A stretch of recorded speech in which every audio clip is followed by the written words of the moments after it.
सराहनीय है कि सुप्रीम कोर्ट ने केवल लंबित मामलों के निस्तारण में देरी को लेकर चिंता प्रकट की, बल्कि उन कारणों का निवारण करने की भी कोशिश की जिनके चलते लोगों को समय पर न्याय नहीं मिल पा रहा है।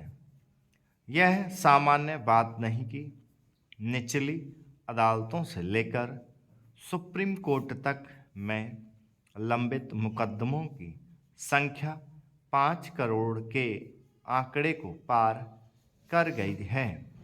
इनमें से कुछ मामले तो ऐसे भी हैं जो दशकों से लंबित हैं। सुप्रीम कोर्ट ने जिस मामले की सुनवाई करते हुए न्याय में देरी पर चिंता जताई, वह भी 4 दशकों से अधिक समय से लंबित चला आ रहा है। सुप्रीम कोर्ट ने न केवल यह पाया कि देश में लगभग 6% आबादी लंबित मुकदमों के कारण प्रभावित है, बल्कि यह भी माना गया कि यदि न्याय में देरी का सिलसिला कायम रहता है तो लोगों का न्याय प्रक्रिया से मोहभंग हो सकता है।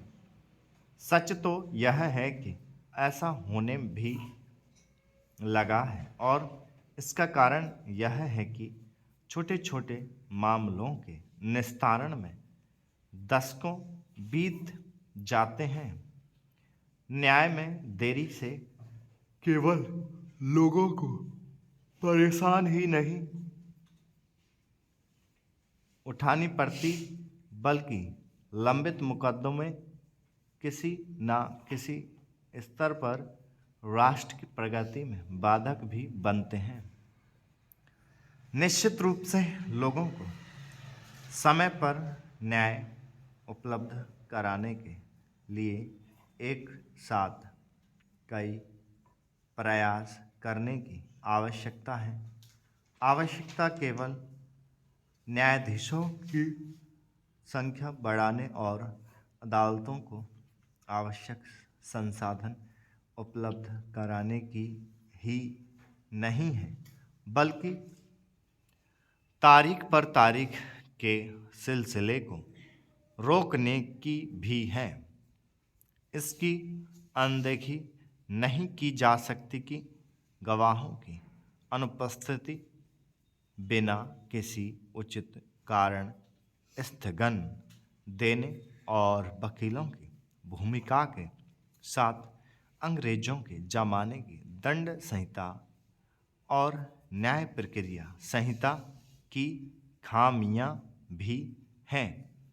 यह अच्छा है कि इन दोनों संहिताओं में व्यापक संशोधन और परिवर्तन करने की पहल शुरू हो गई है, लेकिन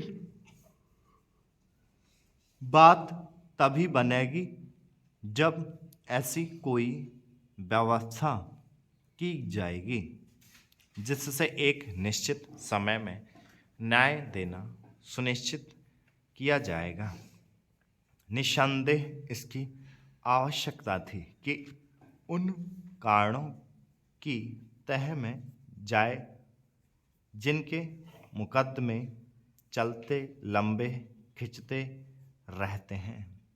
इसके लिए सुप्रीम कोर्ट ने सभी उच्च न्यायालयों को कुछ निर्देश दिए हैं और यह भी कहा कि 5 साल से अधिक समय से लंबित मुकदमों की निगरानी के लिए मुख्य न्यायाधीशों की अध्यक्षता में एक समिति गठित की जाए, लेकिन यह ध्यान रहे कि लंबित मुकदमों के निस्तारण के लिए इसके पहले भी कई स्तरों पर कदम उठाए जा चुके हैं।